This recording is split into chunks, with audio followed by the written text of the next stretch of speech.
topic, evidences from embryology. Embryology, which provides evidence for evolutions. A study of the development of the embryo of an animal is called embryology. Embryology means study of embryo. The study of comparative embryology of different animals support the concept of evolutions. Comparative means compare. Embryology is that embryos of different animals which support the concept of evolutions. The embryos from fish to mammals are similar in their early stages of development. The differentiation of their special characters appeared in the later stage of development. Examples: fish, salamanders, tortoise, chick, rabbit, and man. You can see that figure number 19.3, embryonic development of and vertebrate. You can see it is a fish, salamander, tortoise, chick, rabbit, and man. This one is, first one is early stage. Second one and the first one almost it looks like similar only. It is a early stage.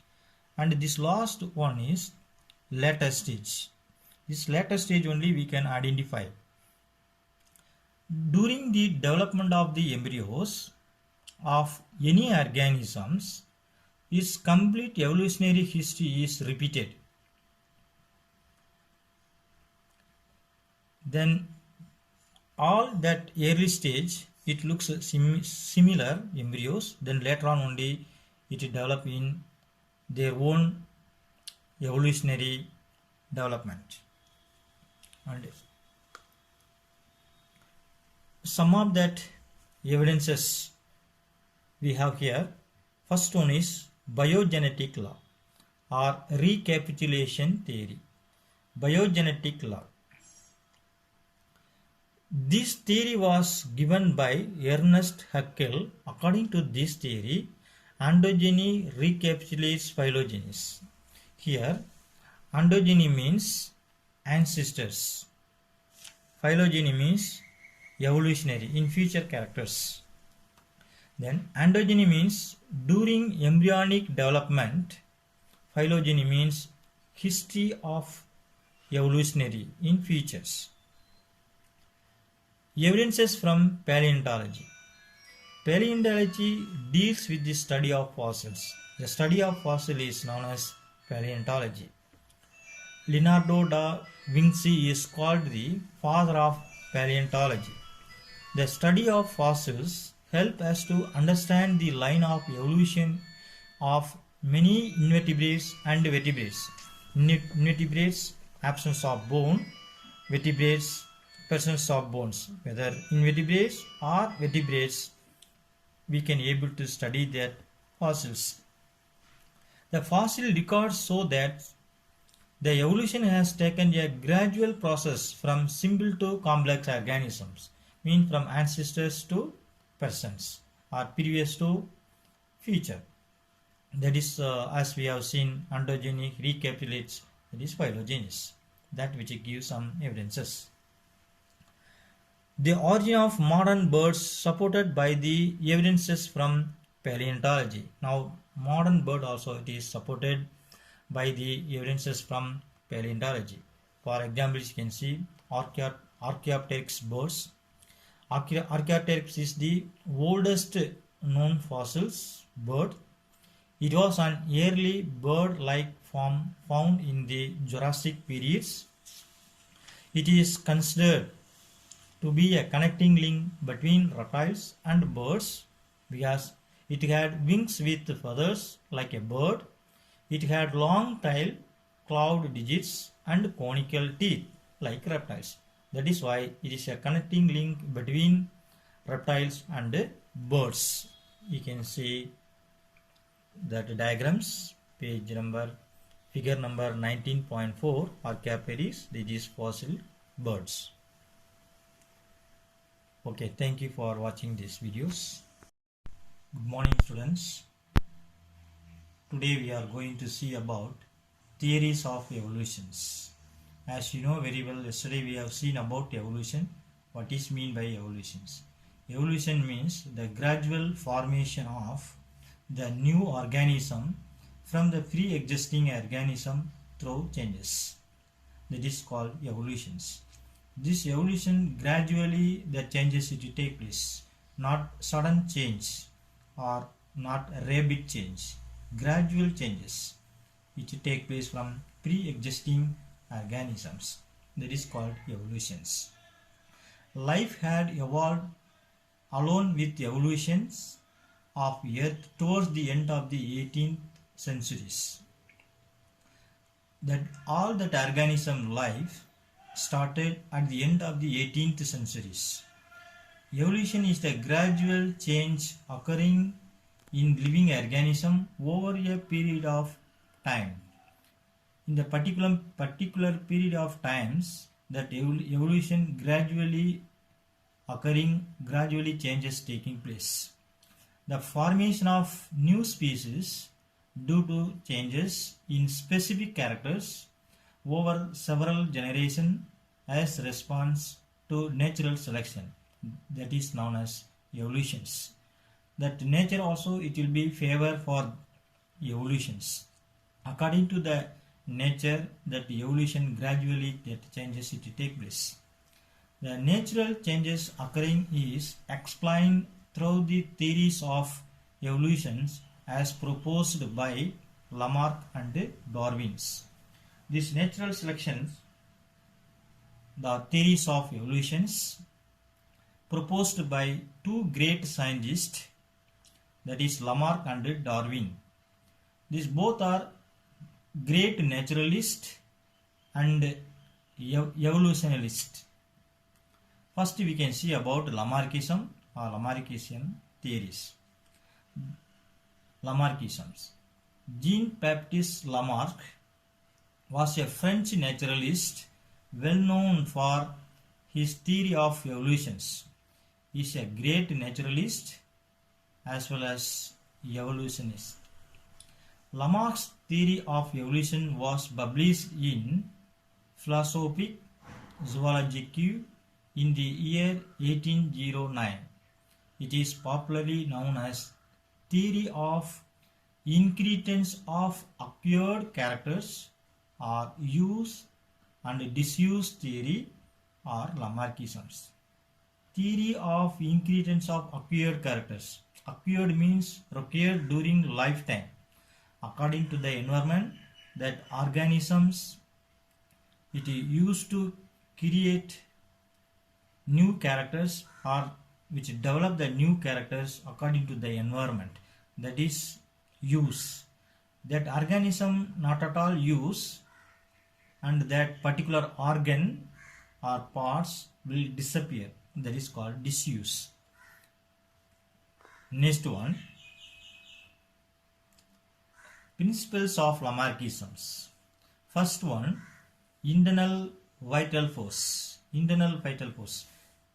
The living organism or their component parts tend to increase in size continuously. This increase in size due to the inherent ability of the organisms.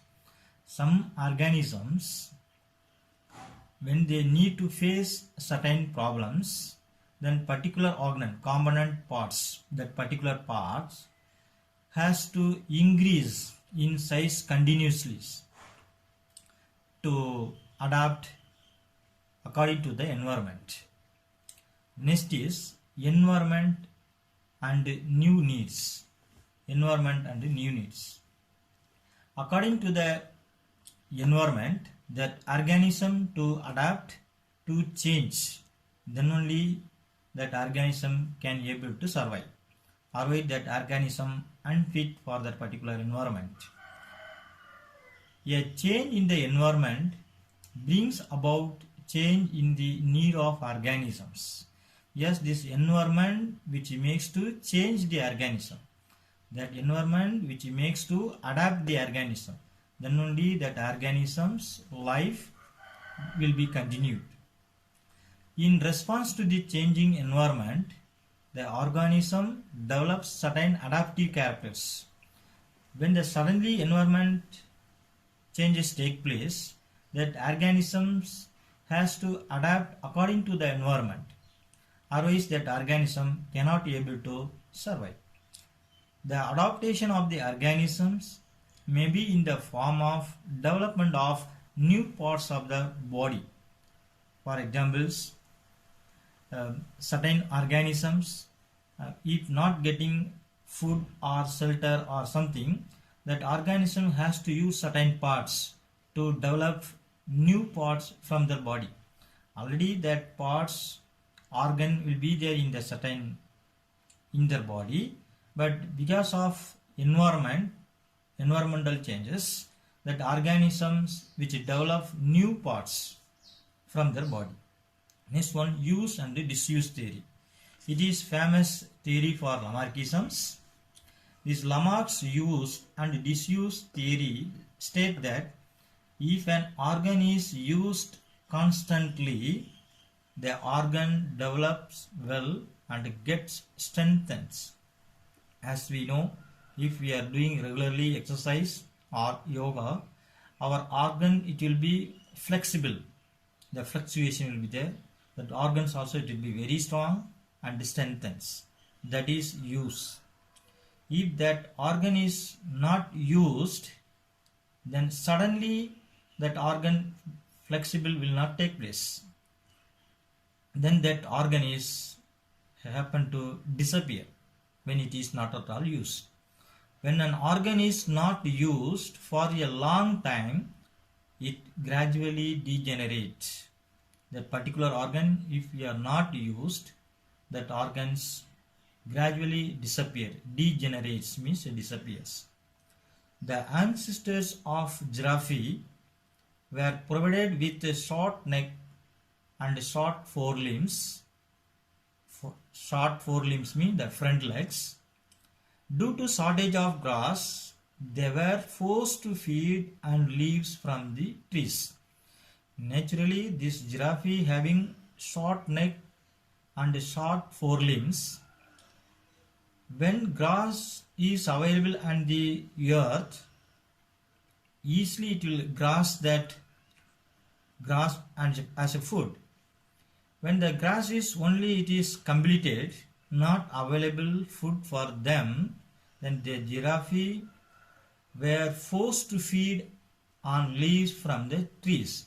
In that way, that short neck slowly, gradually it is elongated, as well as that the forelimbs also it becomes longer. The continuous stretching of the neck and forelimbs resulted in the development of long neck and long forelimbs, which is an example for constant use of an organs. Same thing, if any organs, that any organism, that organs constantly, continuously, if it is happen to use, that organs, it will be useful. The degenerated wings of heavy is an example for organs of disuse theory. For examples, you can see that the heavy birds, it is not used wings to fly. Then the wings automatically it will degenerate. Then or it will be disappeared. Then next, the theory of inheritance of acquired characters. Acquired character means during their lifetimes, according to the environment, that organism which develop new characters or new parts, that is called acquired. Acquired means acquired during lifetime. When there is a change in the environment, the animal responds to the change. As you know very well, when environment changes, we have to change according to the environment. Otherwise, we are not fit to survive in the particular environment. Yes, environment will not change. We have to change according to the environment. Then they develop adaptive structures to adapt to survive in that particular environment. The characters developed by the animals during their lifetime in response to the environmental changes are called acquired characters. It is a required. According to the environment, that characters will change.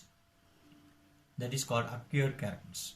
According to the Lamarck, the acquired characters are transmitted to the offspring by the process of inheritance.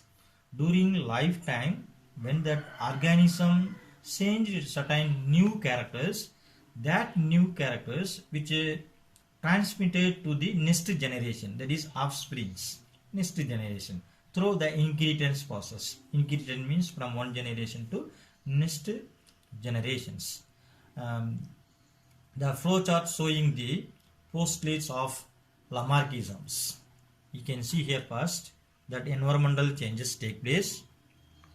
When that environment it changes, that needs for new structures, that organism, as we have seen that giraffes, that short neck and the short forelimbs, how it is becoming longer or elongating, and same things, okay, need for new structures and development of new structures according to that particular environment. That organisms has to develop new structures. If that particular organs are used constantly or continuously, then that organs it will be continued inheritance of next generations. We can see here organs of use, organs of disuse. That organs of use inheritance of adaptive characters, but that organs which is used during life, that organ, that characters, it increase from one generation to next generation. When it is going to next generation, which form new species, that is origin of new species.